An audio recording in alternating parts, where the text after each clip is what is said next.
and welcome to the podcast where good trivia gets rewarded and bad lies are punished.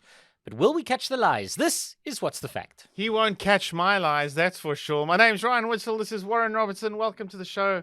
Lovely to have you with us. Yes. Yeah, good. We are getting quite good at the figuring each other out. I think you've gotten a lot stronger and I've gotten a lot weaker at it. You're able to disguise your stuff better. I'm not even picking up where you're exactly Ryaning anymore. Yeah. You know, when you change a little fact or a little thing and then I can't really pick it up anymore. I've lost my touch. Well, I'm getting help from subscribers like Michelle. Right. You know, she's like, whenever you give the true answer in your multiple choice, you do like a funny thing with your voice. She must be lethal at a poker table. But speaking of subscribers, let's do this bit now Yes, instead of at the end. Yes. Please subscribe if you're watching this. Just click subscribe and the bell thing and stuff. Right. Or alternately, tell friends. We're Tell not your ask friends, for money. yes. Plus, if you look on YouTube, we've got lots of shorts out there, and you can click like on the Don't worry, shorts. it's not Ryan in shorts. Can you It's just very. Can you like share your shorts, or can No, you do you should things? never share your shorts. Yeah, but click like on the shorts, and we've got then the shorts are like 1 minuters. Then Now it there's sounds like begging, Ryan. Let's let it go. 6 minutes. I've been Let's let it go. All doing right. Let's, so much admin. yeah. No, look, this is already a tough ask. Dietz is feeling homesick. So he literally told us if we don't do Pretoria this week, he's going to get angry. Pretoria. Oh my word. Yeah. So this is. Can I tell you that little fun fact Okay. about Pretoria? You know, the Super 15 competition. Rugby. Yes, it used to be 5 of the best from South Africa, 5 of the best from New Zealand, 5 of the best from Australia. Then they would literally have a round robin, but it wasn't home and away games because that would have been too much. Right. But it was, it changed every season. So you're going to play 14 games. 7 would be home, 7 would be away. Okay. But it will. But you played everybody. Yeah, but like if we played the Waikato, we played the Chiefs away this year. We'll probably play the Chiefs at home next year. Okay. So they kind of mixed it up like that, and then they changed. But I used to like that version very, very much. But at the time, I am a Bulls fan, eh? Oh, really? Confession. I was about to say Yeah. in the name of the Pretoria podcast, you're getting carried Yeah. away with rugby. This is Yeah. really. And there was a little poll amongst the visiting players from New Zealand and Australia, and in terms of South Africa's most exciting city versus South Africa's most boring city, and sadly, Pretoria. even beating Bloemfontein as the most boring city was Pretoria. Those people in Bloemfontein, they're up in arms now at you, right? Yeah. But the thing is, I'll tell you something. I've had a lot of fun in both cities. You know, being a comic, you go and you do gigs in Yeah, like around the country, and I've had fun in both Pretoria Yeah. and Bloemfontein, and I think the facts tonight are going to prove that Pretoria is not as boring as people expect it to be. I think they were just trying to take a shot at the Bulls because the Bulls used to grind them into loftus did. dust every week. oh, there's a beautiful. I mean, one more thing about rugby before we get Okay. started, but the Bulls at one stage won the Super Rugby 3 times in 4 years or something, Right. and the one was that record-winning Super Rugby final where they beat the Waikato, they beat the Chiefs in the final. But yes, like that, the final was on a Saturday. Like the whole week, it was like die beeld on every single street pole. Ons bloed is blauw, ons bloed is blauw. And then on that Saturday, everything was blue. The milk in the engine garages was blue. Then the bread rolls.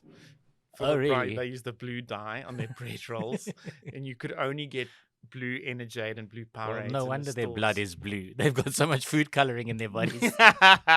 And they whipped the Chiefs like 63-8 or something hectic. Like it was the Okay. days of Victor Matfield and Bucky Sports. Right. Yes. Right. Good. Good. But it's an interesting city. And a lot of people from Johannesburg have sort of moved there to kind of go and live in Pretoria because it feels a bit more like a little village. Everybody kind of knows everybody. It's a much smaller city than Johannesburg. Yeah, and some very pretty parts and some very upmarket parts too. Obviously, yeah. Yeah, but it's an astounding thing, that city, how little people know about Pretoria. You know? I did a lot of research on sort of what international people say about Pretoria, and generally what they say about Pretoria is, what the fuck is Pretoria? And this is despite the fact that it's one of our 3 capitals, right? Yeah, Pretoria, yeah. Bloemfontein, Cape Town. Yeah. So yeah, let's get it on. That's not the facts you were waiting for. That's not the stuff. That Pretoria is the most boring, and it's also one of our capitals. I think it's your turn to go first. Sure, I'll go. I'm always intrigued by our little historical buildings in Gauteng, and there's a haunted house, probably a few, but there's one in particular in Pretoria. It's known as the Erasmus Castle. Do you know about that? I love a good ghost story. I have heard of the Erasmus Castle, and mainly because they do ghost tours around Pretoria, and Erasmus Castle is like one of the stops. I haven't been on the ghost tours. Yeah, me neither. I have heard that it's a thing. I would dig to. I think this is good. I mean, I know the Mike's Kitchen in Joburg. That house is... Well, we have spoken about ghosts. I mean, I think in the Johannesburg episode we spoke about ghosts, and then we spoke about Karoo ghosts in one of our episodes as well. Probably myths and legends, probably, if I remember correctly. So we have spoken about ghosts before. It's a topic that comes up quite a lot for a show that's about facts, right? Yes. Facts. My fact on this is going to be quite crazy, but that Erasmus Castle is really, really a beautiful piece of land now owned by Arms Corps, and they've done it up, and it's a museum now and part of the ghost tour thing. And the reason they say it's haunted is because of the following things. At night, you could see the windows lit, maybe. Ooh. Oh, you mean during load shedding? Then sometimes people have said they've got a bulb that recharges when the electricity's on, and then when load shedding is off. So it was a chap named Dean Erasmus, and the place is in Erasmus Kloof. But one of the ghost stories is you could have an encounter with Dean Erasmus. But Dean Erasmus is dead. What maak jy hier? Yeah, what maak jy hier? Uit my huis uit. It's like something like that. But then the other one, which I thought was quite funny, was you could hear moaning at night. That means it's haunted. No, I listen, Pretoria. The fact that they've got lights and moaning at night, those are both scandal. You can't have lights on and moaning at night. And I'm still not at my fact because this is such an interesting little place. It makes me want to go there. But there's a cave on the site as well where they found sand beads that they think are like 150,000 years old. Is that right? That sounds very old. Yeah, it does sound very old. More like, maybe it was 15. I think it was scratch a zero out there. Scratch one of my zeros out. 15, let's call it 15. 15 makes sense. But also turquoise beads from Phoenician traders. Now, Phoenicia is like Mediterranean. Crazy. Turquoise beads. But my fact is one of the houses has shit on the floor. Like, you have Phoenician beads there. It's a beautiful fact, right? Yeah. It really is. It's like it's a historical. That's amazing. I'm assuming you're dropping that as a real thing. Like they discovered Phoenician beads in a cave where there's other evidence that people have been there for 15,000 years. Which really, by the way, scuppers the whole Afrikaans. Yeah, it was founded in 1840 when the Great Trek guys arrived here by the Arpies River. Yes. So it messes with that timeline quite considerably. Yeah. So you've got this amazing fact, and then what you decide to go with is there's shit on the floor. Yeah, I've no doubt there is. I've no like there's bats or like a dog. Or are you saying that this is an attraction? The poo that's on the floor. I'm afraid I can't give you any more information. What I'm saying is, okay, there's a house on the site and there's shit on the floor. Because, and this is, hang on. Do you know what they did when they reconstructed the... maybe they've cleaned it away since then, is what I'm saying. Oh, fuck, I hope so. My fact is there's shit on the floor, man. No, do you know there were two farmhouses on the site? So there's the mansion, which is Erasmus Castle, like four layers to it. They moved the houses. So I'm like, what? They moved the houses with these sort of wooden platformy... No, they stone by stone moved them closer to the mansion. Stone by stone. Okay, so these other houses on the property, they've been moved closer, and then somebody shat on the floor. There is. I need to just keep bringing this back, because you seem distracted by all these wonderful facts, but your core fact is that there's shit on the floor. Listen, I don't think that's a thing you can make up. I don't think you'd make that up. Like, you know what I mean? Like, I think the fact that you won't tell me any more about it, because normally when you've got your bullshit thing on, you've got stuff to say. He's starting trying to figure the psychobabble. I think yes. For some reason, there is poo on the floor of this place, and it is some sort of special poo. It's like a poo that appears every evening after being cleared up. shortly after the landlord has done his inspection of the Are you property. suggesting it's like a messianic poo of I think spiritual I think what it is. consequence? I think what it is it's a spiritual poo that shows up every evening at like 6 o'clock, just after the landlord, the caretaker, has come into work. Ach nee, sis man, who did this? I clean this up last night. Who did this? Wit gekak hier. Okay, sorry. You're Well- gonna tell me the truth. It's gonna be much more interesting Well, than Phoenician beads. well, you know. So you're saying I'm speaking the truth, Mm. and some, but I usually start with a lie, don't I? Now you're saying I'm starting with the truth, even though there's No, you're shit tryna- in my fact. yeah. There's a clue. You're I mean, tryna- I'm talking about. I'm talking shit in my facts. I know you're trying to run the YouTube algorithm as low as you possibly can. Well, you're right. I'm telling the truth. And what I mean by this shit on the floor is one of the houses has got, in the Four Tracker style, cow dung, a floor made of cow dung in the Four Okay. Tracker style. And I just That's jumped not on the that Four fact. Tracker style. That's the Well, it was that's it's basically also- everybody, all the native South was a African Zulu style as well, hey? Yeah. But I'm just want to go see the cow dung floor. Why? I'm sure in one of those school tours when we were small, Beaufort West had a house that was cow dung. Because it's awesome. It's awesome. Ryan, you had Phoenician beads in a Yeah. cave on the I property. bet the 15,000-year-old Phoenician beads. Mate, at That some is an point- unbelievable fact. And then what you did was you took a pretty everyday fact about cow dung floor, and then you were like, "That's the one. That's what I'm going to I focus don't on." know. This is incredible. look. I know it's got some Listen. amazing quality. Like apparently, now when we were in primary school in the old South Africa, now already, and we're doing history now already, this is going to be a problematic fact. But apparently, like the one tribe would shine their buttocks by rubbing cow dung on their buttocks. I mean, Cheeks. cow dung is essentially makes you like shine. 80% grass. Yeah, it's grass. Yeah, which is why it makes us such a good firelighter. Yeah. But I'm not going to discuss this anymore. I'm not gonna humor this fact. I mean, honestly, but I'm gonna mimic you a little bit in style because you gave me like a little sentence and then you wanted me to guess whether that was true or false. Right. I'm gonna do exactly the same. Here's my fact: Nelson Mandela never had a rabbit in his ear. My word.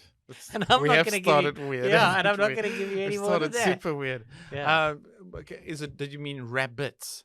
Rabbits, or did you say rabbit? Rabbit, Oh, like the bunny, like a bunny. He like a never bunny. had a He bunny. never had a bunny in his ear. That's my fact. Never had a rabbit in his ear, or as they say in Pretoria, a horse. Did Nelson Mandela ever have a rabbit in his ear? No, my fact is that Nelson Rabbit, Mandela he never had a didn't. rabbit in his ear. Well. What does he mean by that? What does he mean?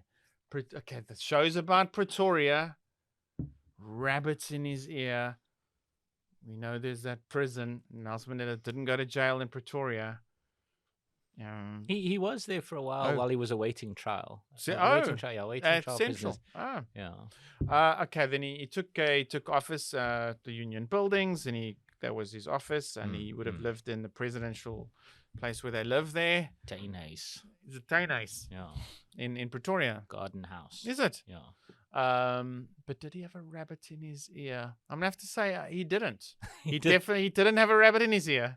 Well, that's where that is in fact where you are wrong, Ryan. You are actually incorrect. I'm speaking, of course, about the 9-meter bronze statue of Nelson Mandela, which was unveiled on the 16th of December 2013, the day after Nelson Mandela was buried and 11 days after he died, at the Union Buildings. Yeah. So if you go there, there's this 9-meter statue, bronze statue of him. And a few weeks after it was unveiled in December 2013, so January 2014, it was discovered that the statue had a small bronze rabbit inside of the right ear. And the sculptors, Andre Prinsloo and Ruhan, I think Janse van Vuren, had put it there in the ear because they'd been denied permission to sign their names like neatly on his trousers. And so they put this rabbit as their like call sign, and then also as a symbol, because a horse means rabbit, but it also means haste. So they put it there as a kind of sign that they'd been forced to rush this particular statue. And then it was discovered in January 2014, and it made the government very, very angry. and then they what happened is the BBC even got involved. This became like a story all around the world because obviously Nelson's just died, so it became this big deal. And then a guy by the name of Mokhomotsi Mokhodiri, who's the spokesperson for the Department of Arts and Culture, he told BBC's Focus on Africa radio program, "We don't think it's appropriate because Nelson Mandela never had a rabbit in his ear." He also said, to be fair, we'd want people to see that statue as a symbol of hope, not about something like a rabbit. Anyway. But listen, Nelson Mandela also wasn't 9 meters tall and made out of bronze. So, fudging the lines here. Mokhomotsi. I like that artist's revenge. I like that idea of something like, come on. Yeah, it's quite sweet. If you see the photos, it's quite a good little rabbit. It has subsequently been removed. And was it made of also bronze? It was part of the sculpture, so they had to then kind of remove it like a mole or cancerous tumor. I remember at the time Peter said that they would take the rabbit because they were like, "Oh, Peter is a symbol of us, and we'll give the rabbit a home." But I don't actually know what happened to the rabbit. But there's a game you can play. They have now been allowed to sign their names somewhere on the statue discreetly. Okay. Apparently, I don't know where. I haven't actually seen their name signed on it. So if you go there, it's 9-meter statue. You can have a look for the names of Andre Prinsloo and Ruhan Janse van Vuren, and see if you can find them on the statue. But there you are. So did it have a plaster for a while when after like? No, because it's not a real Nelson Mandela. It's a bronze Nelson Mandela. So Nelson Mandela did have indeed a rabbit in his ear. Well, speaking of Nelson Mandela, who was president, after him was another president. Yes, but many. After him was another president. No, yeah. So in Pretoria is a famous little Air Force base called Waterkloof. Oh, sure. Yes, and we all know the story of what happened in 2013, 30th of April. A flight full of citizens from India landed at Waterkloof Air Force Base. Yeah, it's a military, it's a national key point. National key point, and it's not supposed to be accessible by citizens of anywhere, let alone just random Indian people. There's quite a few squadrons who operate from Waterkloof. You sometimes see the jets flying over Pretoria. I was once standing on a radio tower on the top of a hill there doing research about the military bases there for a matric project, and we stood on top of the radio tower to get a photo of the base from above, and just then one of the Gripen fighters, the South African Gripen fighters, came past at 900 k's an hour, but it was like wow, shook the little radio tower standing on top of it. Cool, man. Pretty cool. But that's anyway. They were from the nearby Waterkloof Air Force Base. That's very cool. And of course the citizens were on their way to the famous wedding. Yeah, the Gupta wedding. Gupta. Yeah, and my fact is that at Sun International. Yeah, and my fact is that the flowers were provided by Net Florist at that wedding. No. Nearly leant across the table, Ryan. I'd have to hide Mona Lisa's eyes so that I could smack you. No, my fact is the Gupta Gate landing is the only controversial thing that's happened at Waterkloof Air Force Base. No, there was a more recent one, wasn't there? Somebody landed there now, very recently, and I think they're talking about Putin was gonna land there or something at some point. Yeah, no, it's definitely not the only thing.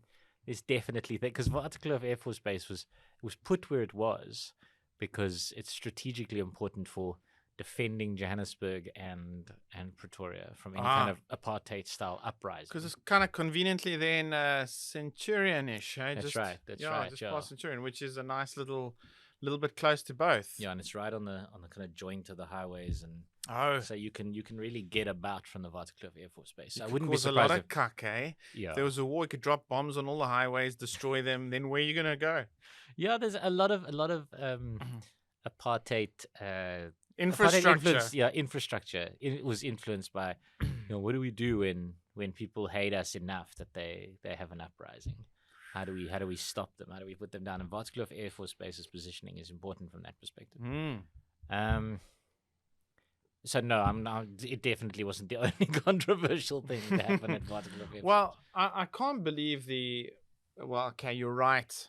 I can't believe the audacity of what's happened subsequently, especially in the Ramaphosa era versus the Zuma era. But in April, so now we're talking April of 2023, very recently, the president of the United Arab Emirates, Sheikh Mohammed bin Zayed Al Nahyan, and his family landed at the base during their vacation to South African Game Lodge in the Eastern Cape.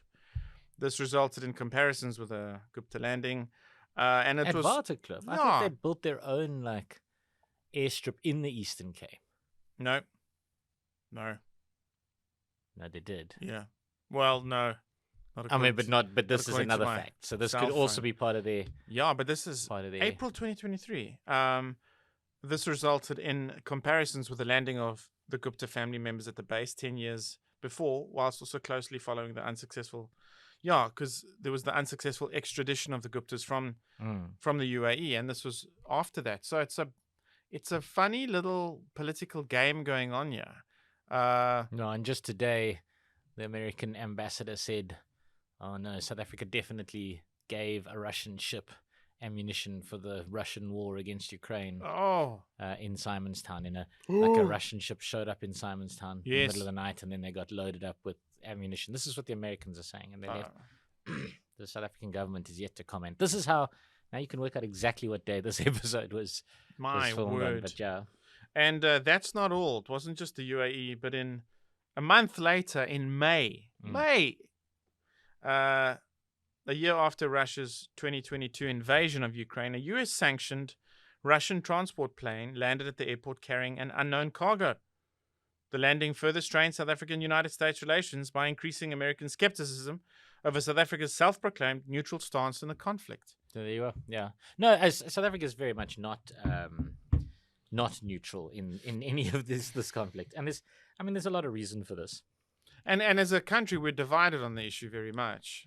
Yeah. So as citizens of the country, I think the vast majority of people are, kind of pro-Ukraine and they want our government to sort of stand up against Russia. But obviously the ANC's got quite a strong struggle history with Russia. Yes. And then in fact it even goes further than that. I'll tell you a story because so this actually relates to my next fact. But so the last person who was hanged for a political offense at Pretoria's central prison was a guy by the name of Jeffrey Busman Mangena. He was executed on 29th of September, 1989. Gee, that's so late. Yeah, it's so recently, right? Oh.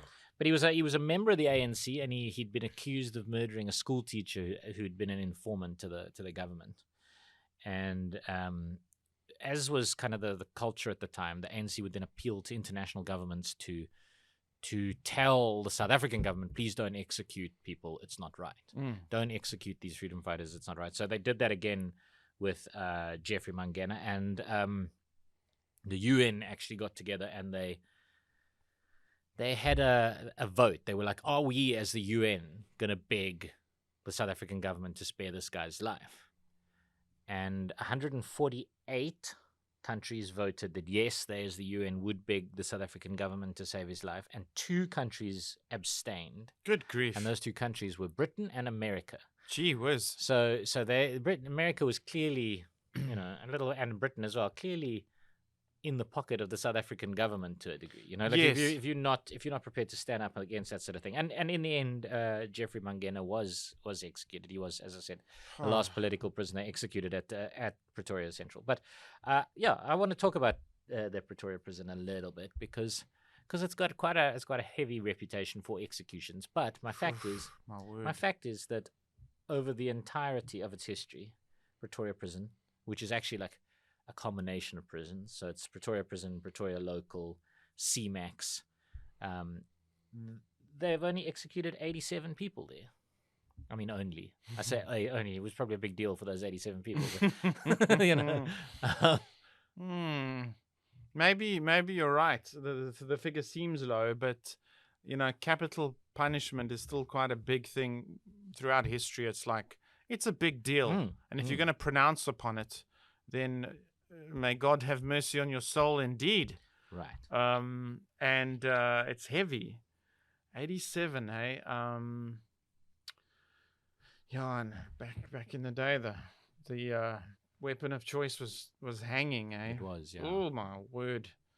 Yeah, I think we've discussed before that excellent movie, which deals with that subject. Oh, Shepherds and Butchers. Excellent. So I haven't seen the movie, but it's I excellent. read the book. In fact, I was at the book launch with the Wow. I can't remember the author's name, but he released the book and I read it because I did a book review about it, and I remember it being written in a quite lawyerly style. You know, it's almost sort of factual. It's not very colorfully written. Okay. But it's got a lot of information if you are interested in the death penalty in South Africa and political prisoners, and it sort of goes through the people who were executed there and why they were executed and what they were executed for, and it deals with basically all of them. While it tells another story about an accidental shooting death that might result in a death penalty. But you probably know that because you've seen the movie. Yeah, and I have an acquaintance who has legal things, and whenever we discuss the death penalty, then she's just like, go and read State versus Maponyane. So that was the thing that ended the death penalty. State versus Maponyane. 87. Okay, so you need me to tell you whether you're speaking the truth or not. I'm gonna say I think you're telling the truth, even though the number seems small. It just is quite a heavy pronouncement. So 87 hangings at Pretoria. Yeah, true. Okay. Between 1902 and 1989, wow, the facility executed roughly 3,500 people. So not 87. 3,500 people. It was once nicknamed the factory that produces corpses. Just like, eh? Yeah. And look, not all of them were political prisoners. Between 1961 and 1989, about 134 political prisoners were executed by the apartheid government at Pretoria Central. But now, obviously, this is 134. It was the most popular place for them to execute political prisoners.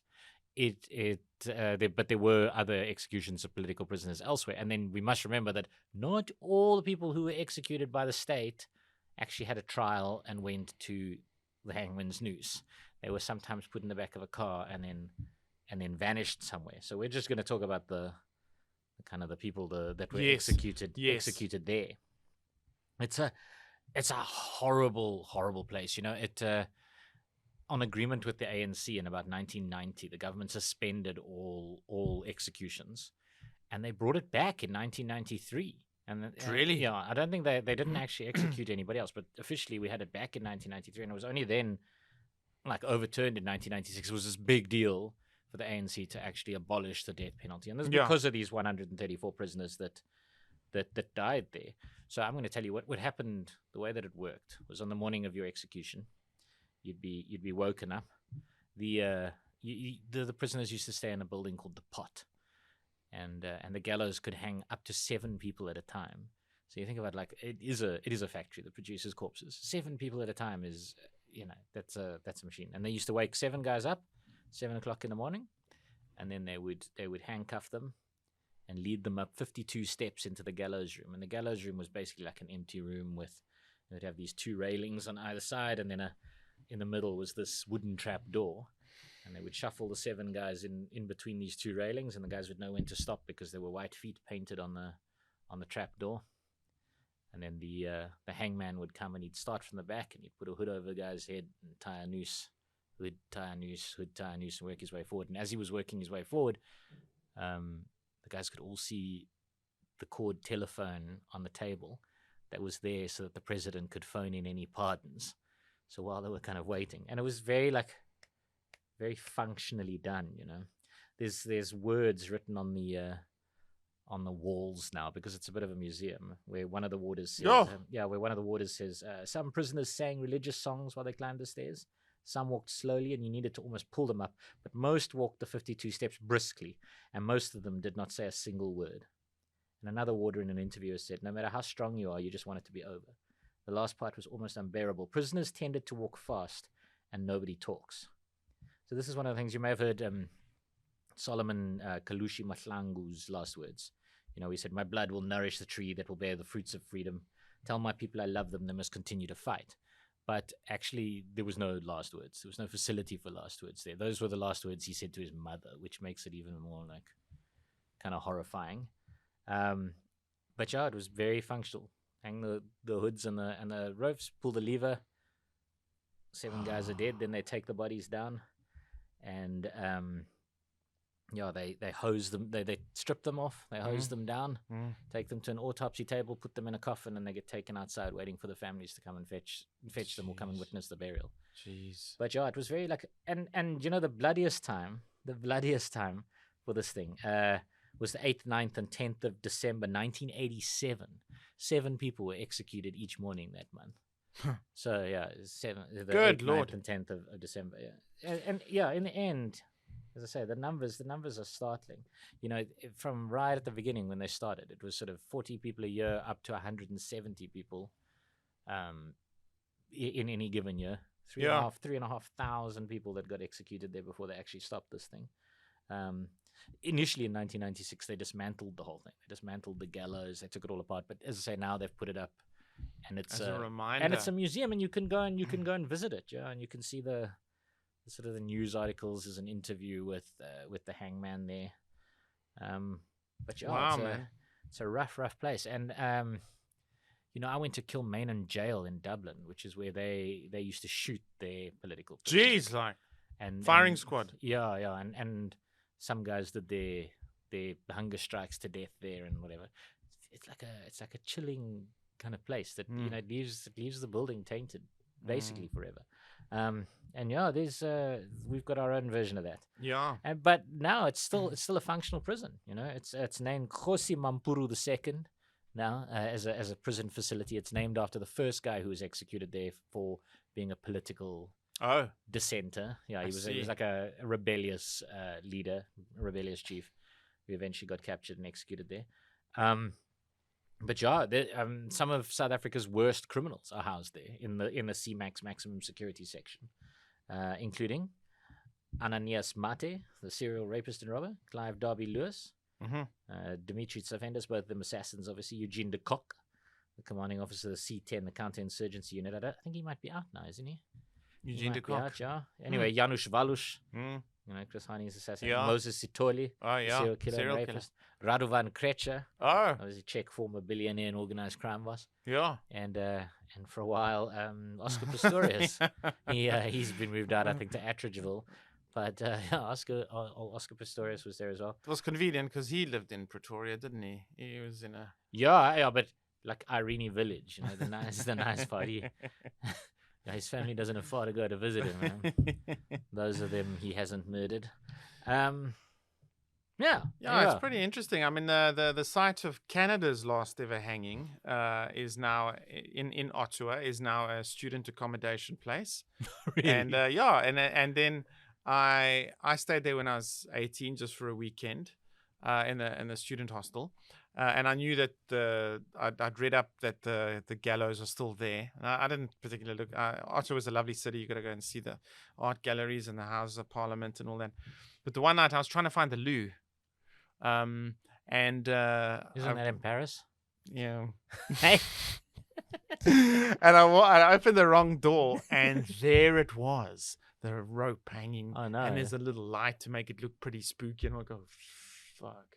And so I've seen it by accident one night. I saw it's chilling, these things. Like, you know, that Kilmainham jail, they used to sit the guys, or stand them up against the wall and shoot them. And if they were too weak from, you know, being injured while they got arrested or tortured or from a hunger strike or whatever, they just sit them in a chair and shoot them. Oh my word! And yeah. I mean, that hostel is actually an old prison, and they've kept it like that. So the bunk beds and all that, and you sleep in a cell, and it's pretty cool. It's an experience. Yes, it's Canadians. They don't care. They don't care. Yeah. No respect. Just imagine if they turned CMAX prison into a hospital, like a hotel, like a 5-star hotel. Horrible. But I wanna change the temperature somewhat and talk about the climate.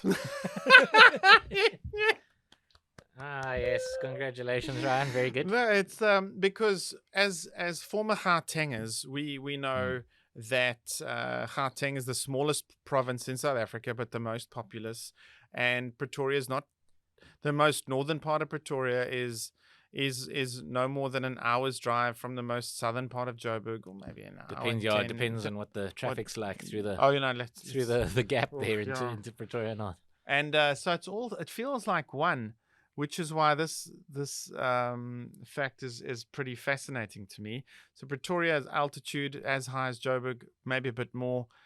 Loftus, I mean, this is how you know with rugby they'll kick for posts from way inside their half, because you know that whole altitude thing.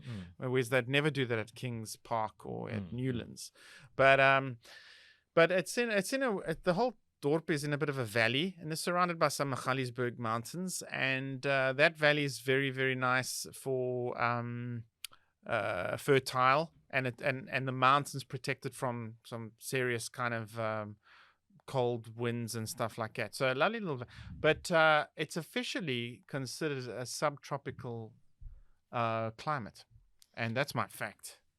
I know that it used to be at least 2 degrees warmer in Pretoria every day. You'd see the news, and as you say, they're relatively close to each other, but the news was always like Pretoria was 2 degrees warmer than Johannesburg.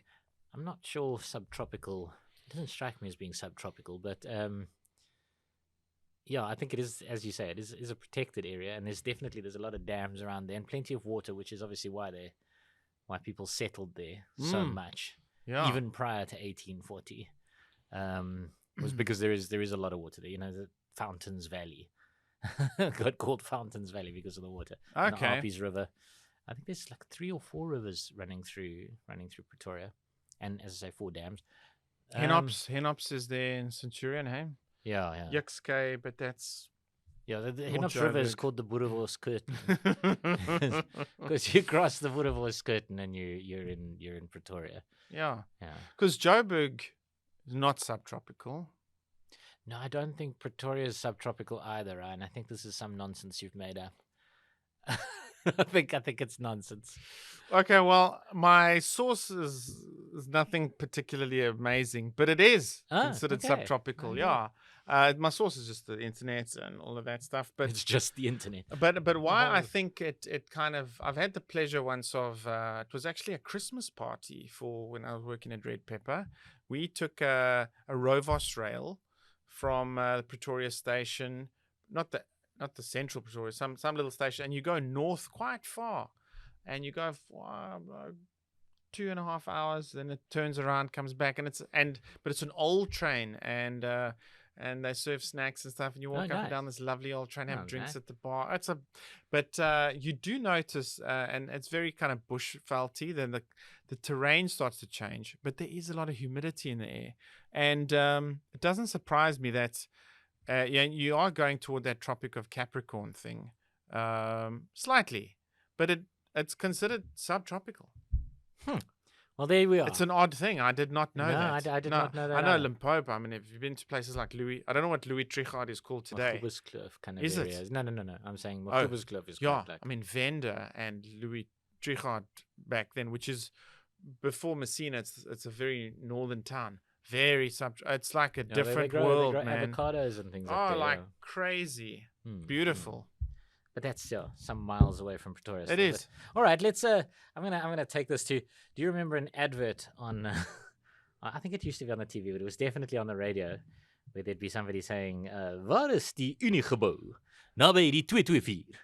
En die Voortrekker Monument? Naby die 224. You know, do you remember that advert? As jy ooit 'n akkommodasie in die hartie van Pretoria soek, is Hotel 224 definitief jou beste roep.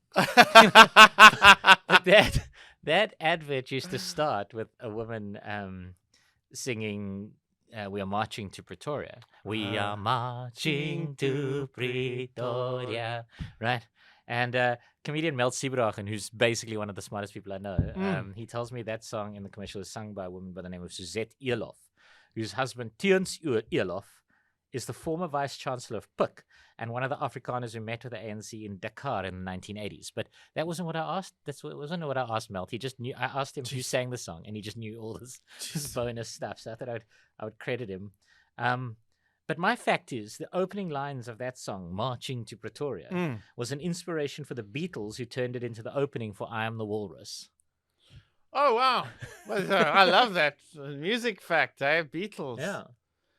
How does that start? I know All You Need Is Love starts with a sort of a brass march. I Am the Walrus. It's got a darker sort of opening than anything I would have as a marching song. I'm the Walrus. Yeah, it was just taken from that song. That I know the words, from but the actual musical Hotel intro. 224 commercial. This is such a crazy fact. No, I'm gonna say no, and I'm gonna say it's All You Need Is Love. I don't recall. I am the because I love I Am the Walrus. So I'm not saying the tune. I'm saying, don't think about the tune. When I sing "We Are Marching to," don't try and match that. Yes. I'm saying the opening line from that song, "We Are Marching to Pretoria," was the inspiration for the opening line of "I Am the Walrus" by the Beatles. No, I know how it starts. I am he as you are, me, and we are all together. See how they run like pigs from a gun. See how they schneid. That's very good. Yeah, that's I'm the Walrus.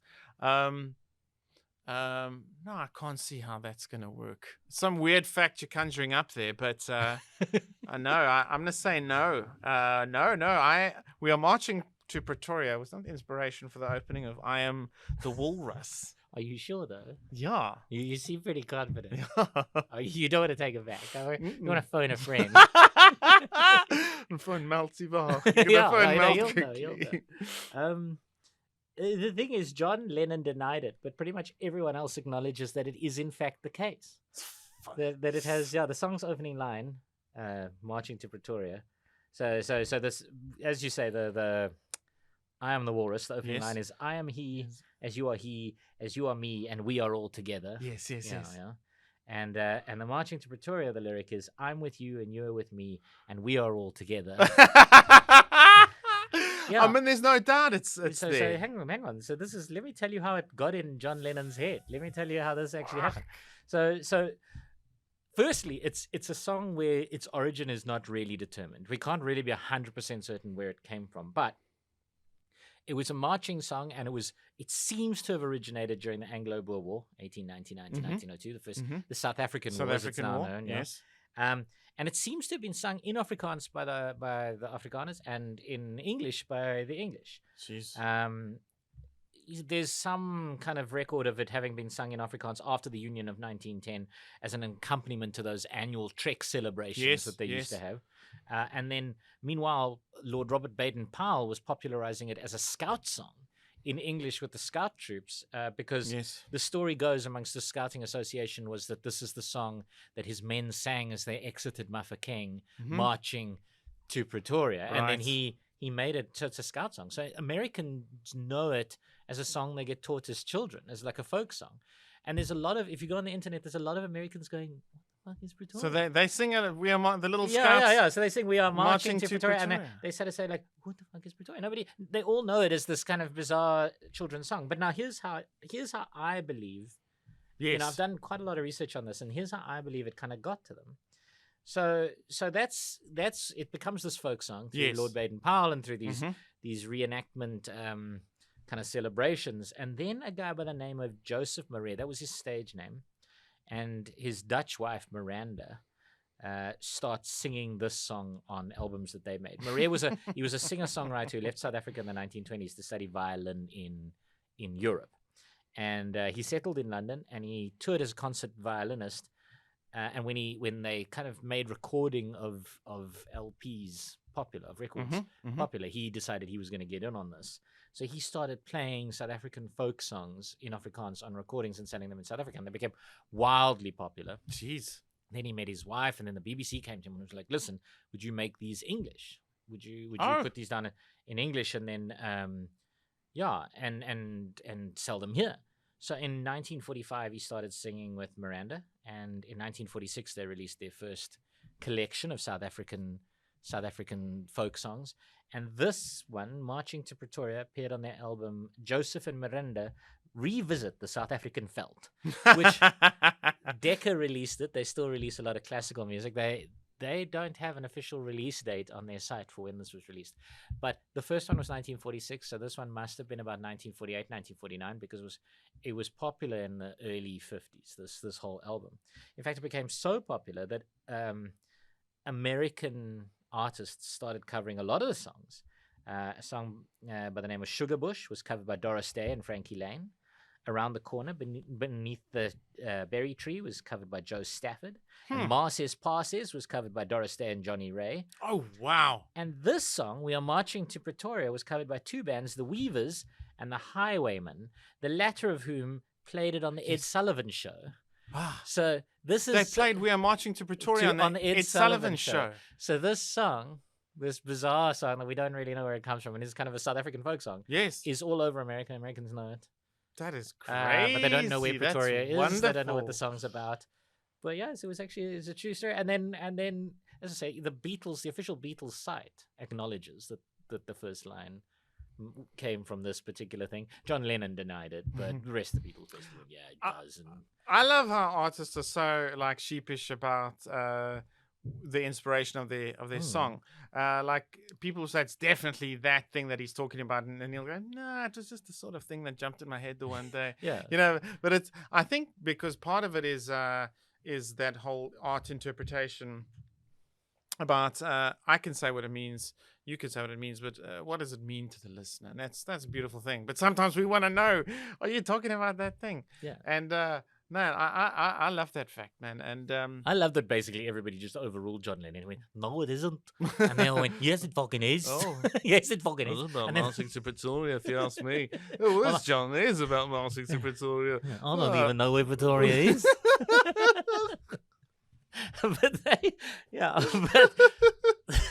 But they did, and the official Beatles wiki says that he took it from there. Yeah. So. And Mars said, Pass said, you said was Johnny Ray and Doris Day.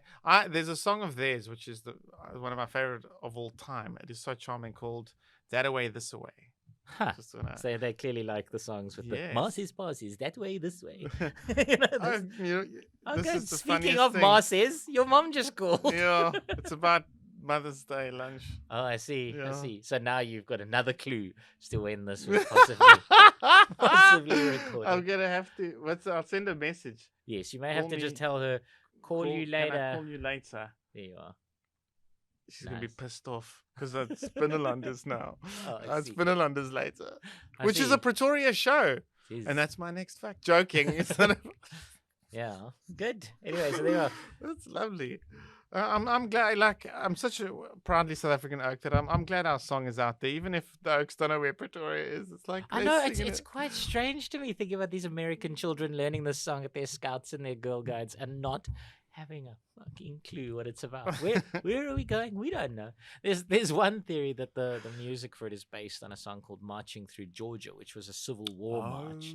But I've listened to both of them, and they're not really, they're not really similar. The only thing is the marching, and then they also say "Hurrah!" We're marching, hurrah, marching, hurrah.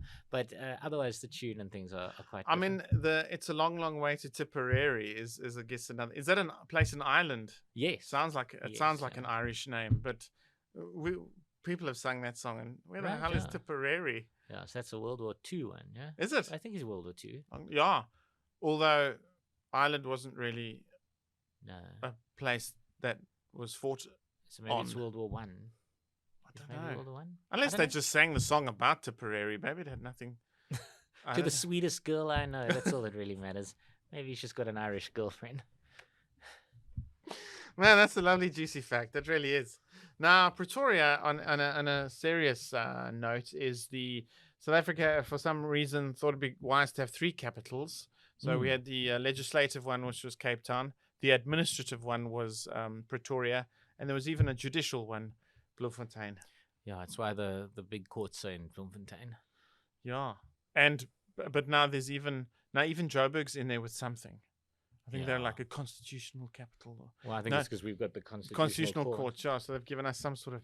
So it's gone all weird. But And what fascinates me about Pretoria is that whole diplomatic thing and foreign embassies, and there are no fewer.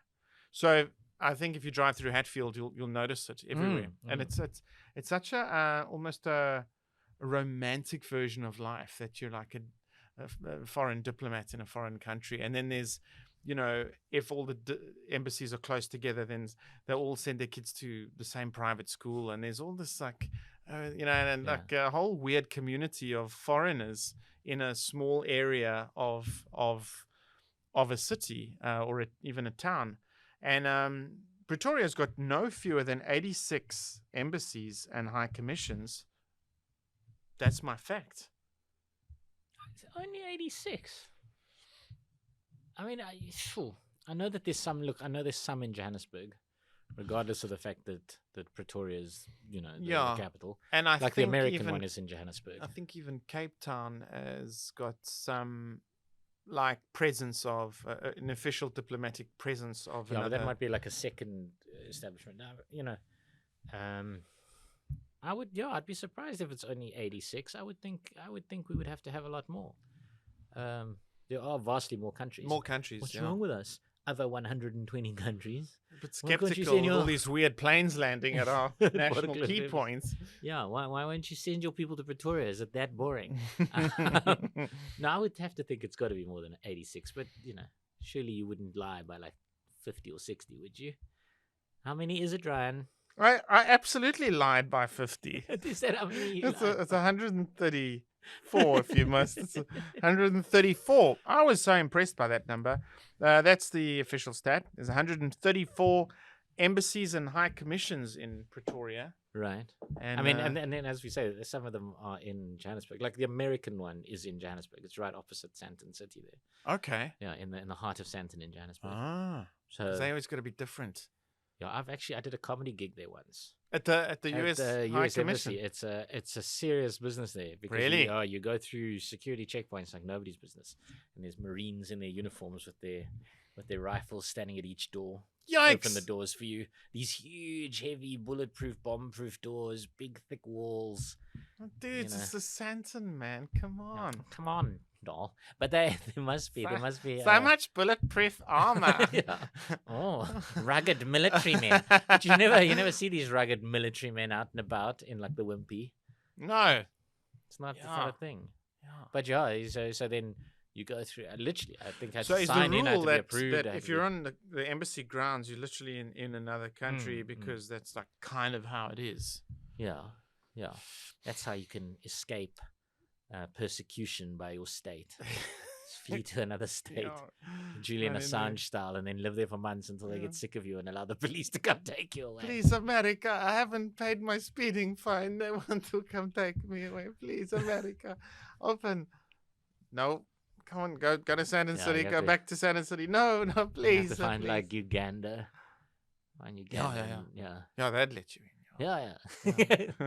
Yeah, please come in. Yeah. Are you gay?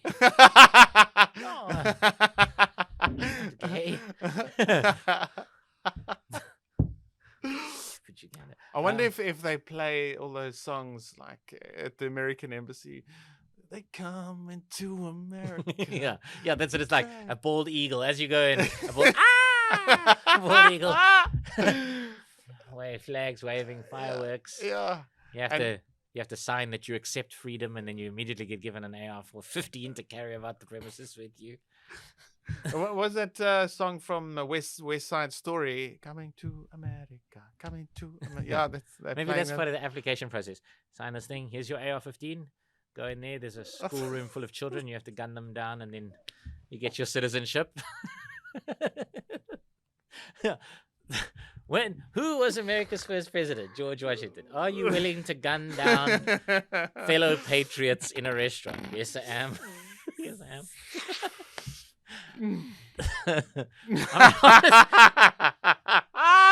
Honestly, like every week I try and alienate more and more people from different countries. I don't know why I do it, right? I'm very sorry. I don't mean it. Yeah, you're like that dude from QAnon. You're helping divide the Yeah, he was stars. He was South African, as we established in an earlier podcast. Look at you going, stars on this side, stripes on this side, stars on this side.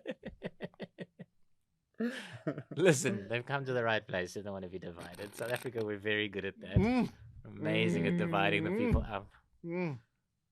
Well, that's my embassy fact, which ended on the old Stars and Stripes getting the main All right, airtime. let me talk about one of my favorite places in Pretoria. Is Mamelodi. Have you performed comedy in Mamelodi? Oh no, I don't think I've ever been there. No, I've been to other places in Pretoria, former townships and that sort of thing, like Attridgeville. Okay. Never Mamelodi, no. Okay, now Mamelodi is an interesting place, right? Like over the years, it developed a really strong reputation for artists and poets and revolutionaries and musicians and this sort of thing. And a lot of that's credited to a guy by the name of Jeff Mpakati, who apparently he worked for the American embassy at the time years ago, and he used to get all these like illegal books and these illegal poems and guitars and stuff that he would pass out to the locals, whoever kind of came to his house, and his house was this like hotbed of the arts, and it's created this really vibrant culture of music and arts in in Mamelodi. People like the band like Dashiki, Don Laka, Julian Bahula, Philip Tabane, and then one of my favorites, Vusi Mahlasela. I interviewed Vusi Mahlasela for the Kalula magazine years ago. I mean, so when you were on the cover of the Kalula magazine, and I don't mean to rub my successful comedy career in your face, but but when you were on the cover, they used to give you two people. You could choose two people to interview for your particular issue, and I did a Valentine's Day issue, so I interviewed some sex writers, and then I interviewed Vusi Mahlasela, and he was such an interesting person to interview, because I went out to Mamelodi, and then all the houses are little houses, and then you see his house. It's this like massive house, and such a nice guy, just really chilled, really laid back. And then I'm doing a comedy interview with him, right? Because I'm a comedian on the cover of this thing, and I've got to try. It can't just be like a journalism interview. So I'm asking him all these ridiculous questions, and he's just rolling with it all, you know. And I asked him my favorite one. I said, because at the time his song, what was it? Which one? I can't remember the name of the song, but one of his songs was on the Pronutro commercial at the time. And I said to him, so you wrote the music for that cereal commercial, snap, crackle, pop. And he went, no, that was Vicky Sampson. Yeah, it's funny. Yeah, cool guy. But yeah, so it's this really kind of amazing artistic place. And my fact is that, interestingly, that Mamelodi is the Sepedi word, and what it means is mother of melodies. Melody. What? You see? Mother of melodies. That's my fact. That's my fact.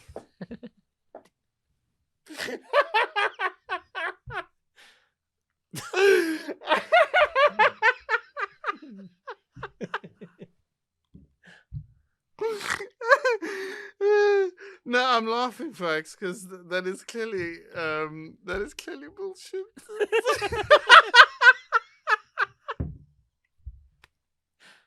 Come on, man. My melody. No, I was one of the facts I was gonna do on this podcast is all our 11 official languages have a different word for Pretoria, and vendors is Pretoria, but like some are Sipitoria or something like it like this. But the South Africa's indigenous population that settled around the Pretoria area, or especially when it became a city, I think it's very some cities like even Joburg would vastly Nguni, very Nguni, coming from KZN and that sort of thing, for the mines and stuff. But Pretoria was, probably because there's less mines and stuff, it was more sort of the Tswana and the northern Sotho, the Sepedi. And so that's why I said it's a Sepedi word. Sepedi. There is a language that is developed as a kind of a Pretoria Sepedi language, which is a mixture between a bit of Tsotsitaal and a bit of Sotho and Tswana. And there's the word was lingua franca, lingua franca. So that's quite cool. So Mamelodi made me laugh because it could be this sort of lingua franca, this kind of indigenous language that's popped up, even though it's sort of an informal This is colloquial so much language. more than this deserves, right? This This is so much like knowledge it's an you're bringing to informal this. colloquial little language, like one level up from Tsotsitaal, because that's quite a fun young language, kind of playing with all sorts of words, and it's got but a sort of anger toward the kind of oppressive system and stuff, and it's taking their words and making it their own, and that's awesome. But there's its own little, and it's got a word, but that the Pretoria community, they've got their own little way of speaking, and they'd know it's like, he's from Pretoria because he's got that own mixture. Then that's obviously Ma, his mother, in this language, and Melody His melody. My melody. No, I'm not saying the fact it's false. It's bullshit. It means something else. It's not my melody. So it's absolutely true. No.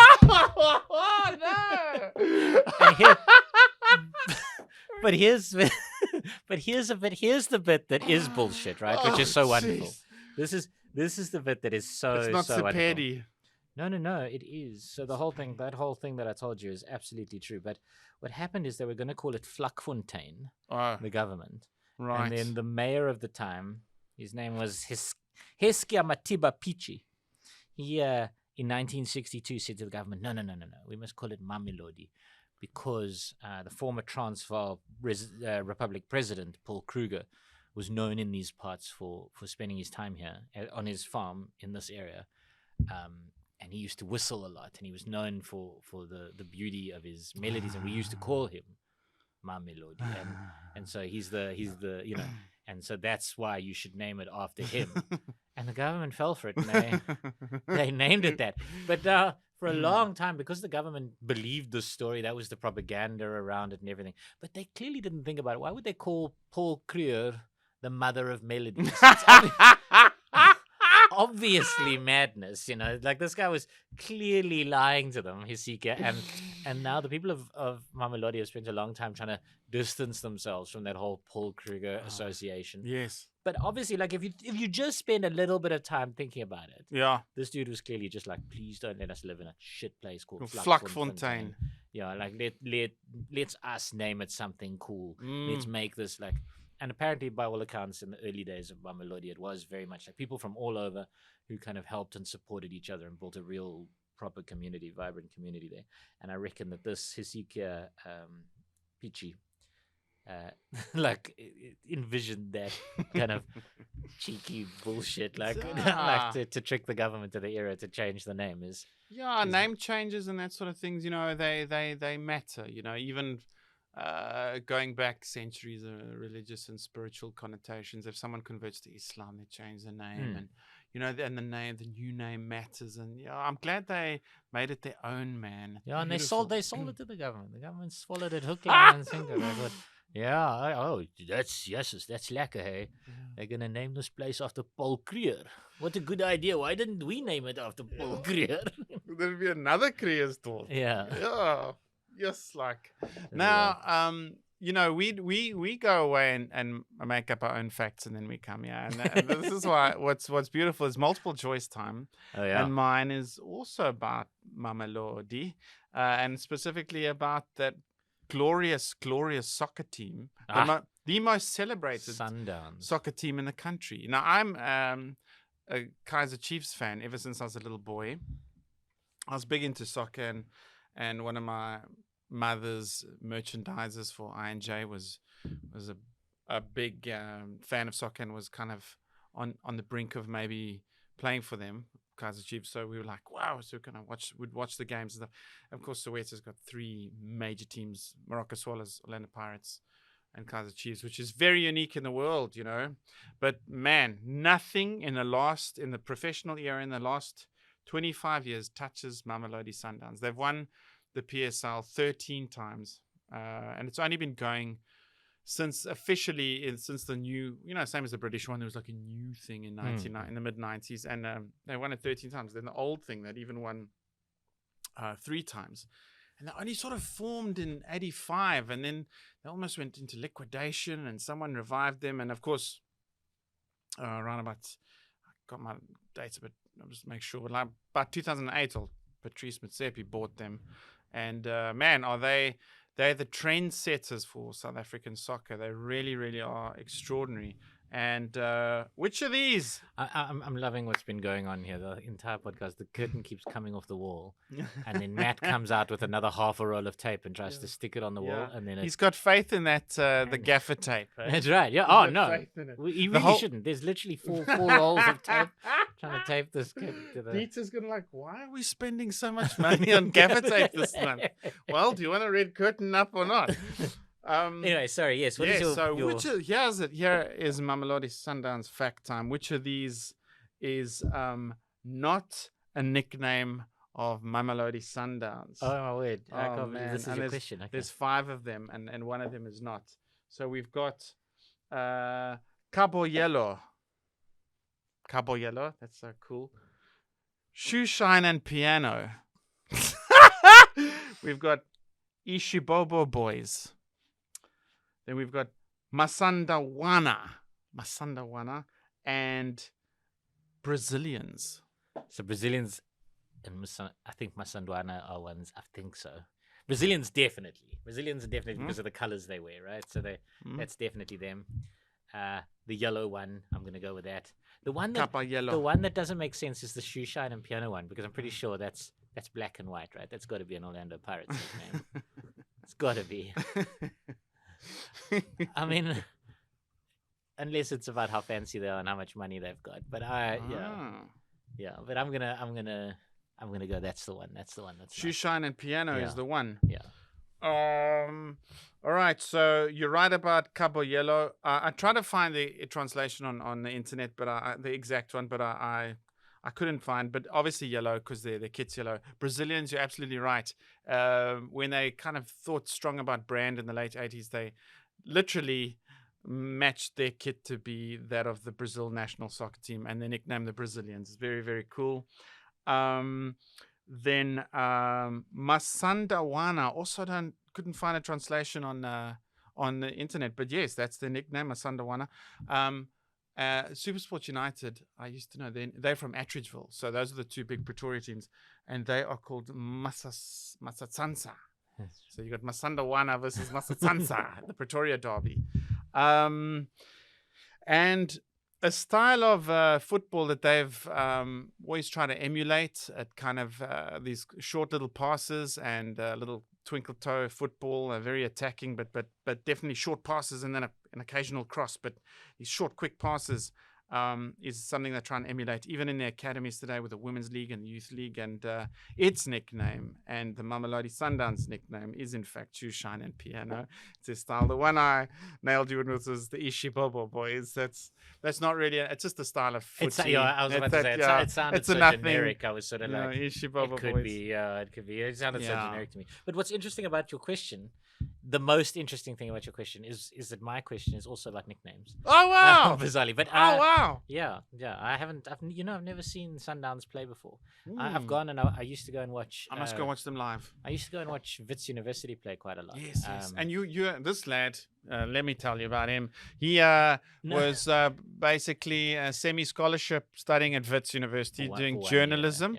And the idea was that he would play footy, and they had a professional team as well. Never was good enough. I was just never well, they're a Premier League team, you know. Hello. Never good enough. Yeah, well, yes, he was. You played in like the 4th string. You played in the team below the Premier League for a game. Well, I played a couple of development games. Okay, so he knows his footy. Were you a dogged defender? What were you? I was a defender, yeah. But I used to go and watch the games all the time, right? Because you know, you're right there. Yeah, and why not? And then I saw a lot of the top teams playing, and it was fantastic because Witz's ground was a lovely small. field, the Investec Stadium. Yeah, but it was so small, and the crowds are so tiny. Yeah. So there'd be like you and 40 other guys. They'd often boot the Friday ball night. over the fence. You have to go fetch it. Empire Road. Yeah. And so it was quite interesting. It was quite a thing. And so a lot of teams play there. Just never saw Mamelodi Sundowns, and it's one of the things that I really want to do is go and see Mamelodi. Well, living in Cape Town, the matches are at Cape Town Stadium. You must look out for Yeah, them. but I couldn't look myself in the eye if I went to go and see a team called Cape Town City. Yeah. Honestly, like I've railed about this before, but it's whoever did that branding needs a kick in the they do. balls. They need a very I think it's Cape about- Town It's City. about the Cape Town 7th time Rovers he's fine, gone on Cape about Town this. Strikers, Cape Town United, Cape Town, anything Cape Town. Fucking We must city. protest. Just you and me outside their just go, buildings. Stupid. Stupid name. Yeah. And Stellenbosch FC, I'm happy to tell you that both those teams survived the relegation. So they'll both be in the league next year. They did bloody well in the top 6, both of them. And they sometimes use the Darnie Craven Stadium in Stellies as their home ground. So we must check the fixtures next year and go watch Mamelodi Sundowns. Get ourselves hopped up on fine wine like the locals do. Go and watch the game. But the footy's good. I've been a few times to watch. All right, so mine is which of these has never been an official name or nickname for the city of Pretoria? This should be relatively easy for you. All 1, right. the Jacaranda City. 2, Snore City. Number 3, Tshwane. Okay. Number 4, Pretorius Dorp. Number 5, Pretorium. Schnorr City. So Tshwane I'm fine with as a name, and then the Jacaranda City I'm definitely fine with. The second one I was also fine with. It was what? Snore City. No. Oh, so it's Jacaranda City, Snore City, Tshwane, Pretorius Dorp, and Pretorium. Yeah, I'm happy to go with in its beginning stages Pretorius Dorp. It was named after Andries Pretorius, who won the Battle of Blood River for the Boers. It was named by his son, a different first name. So Pretorius Dorp, that's fine. As in Creersdorp, Pretorius Dorp. You think Pretorium Unless is the wrong you're one? throwing me, yeah. But Pretorium sounds very sort of Latin, and it maybe is the Praetorian Guard or some weird thing like that. Pretorium. Yes, I know. Praetorian, but something similarly Latin. I'm going to say that wasn't an official nickname. The Snore City, please don't be Snore City. Why would it be Snore City? Yes, I mean, if that's your red herring, yes, I'm going to be so pissed off with myself. Because snore means moustache. Yeah, right? yeah. So I mean, just for the people who don't know, Moustache City. Unless Snore was like Brakpan or Springs, man, and you Pretorium. No, I'm going to go with Pretorium. It's just doesn't sound right. Pretorium is my final answer.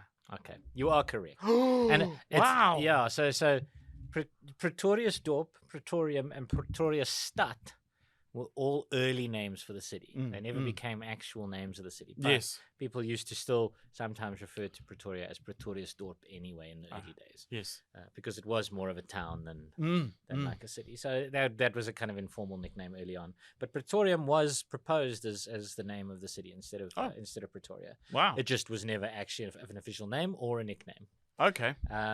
And obviously the others all Tshwane, the Jacaranda City. Snore City is what the cool kids in Pretoria call it. Oh, really? All the cool Afrikaans kids. Yeah, this song is called Snore City. And in fact, Hannes Brimmer, a mate of ours, is in a music video for a song called Snore City. So, yeah. And he's a proudly Pretoria lad. Yeah, eh? it's a little bit like, so it's the subversive, arty Afrikaans culture in Pretoria. I've got this way of mocking the kind of old, staid, conservative side of the city by calling them Snore City. That's it's this kind of ironic, sort of fun name. And you know how one town's victory is another town's loss? Like, there's a story of, what was it? It was a railway line. It was either going to go, in America, the choice was between Chicago and Kansas City. And had it gone to Kansas, that would have been the next big thing. Okay. But Chicago instead. So Kansas kind of got forgotten, but has a wonderful smoked pork festival once a year, which I'd love to go to. But old Pretoria being the new capital of the old Transvaal. Do you know where it stole it from? From Potch, man. Oh, really? Yeah, Potch was the capital of the Brutal. Transvaal. Not Potch, man. Maybe Now you should Pretoria's. Maybe you should finish that beer in sadness. We're gonna do a whole podcast on Potch one day soon. It's gonna be so wonderful. There's literally no facts about Potch. Unless you want to be like, did Tant Mariki live next door to the pasteur? Oh man, Good. This was fantastic. it's lovely, Thank you very Pretoria. much. Yeah, Pretoria. There Shout you are. out You're to Pretoria folk. definitely a more interesting city than the touring Australians and New Zealanders gave it credit for. Yes, absolutely. And honestly, Lekker. like the people there are generally Very wonderful all lekker. around. Just Ngobba. lovely. Nobba's a Pretoria Right. runner. Right. And then And if Hannes. you haven't been to a Park Acoustics yet, you must go. Yes, at the Voortrekker Monument. Absolutely brilliant. Dietz is from Pretoria.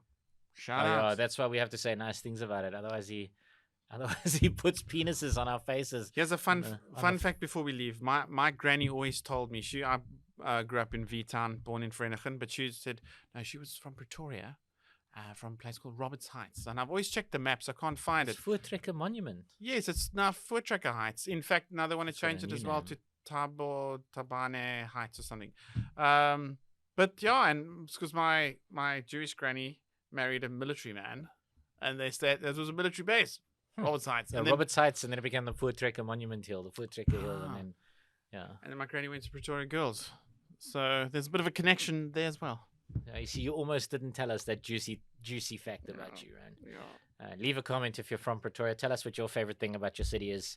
Prove it to people it's not boring. Thank you very much for joining us. We'll Yes. catch you next time. Yes. Good morning. If I Bye-bye. don't see you again, good evening and good night. And thing. Ciao. Bye. Ciao. Bye-bye. Bye-bye.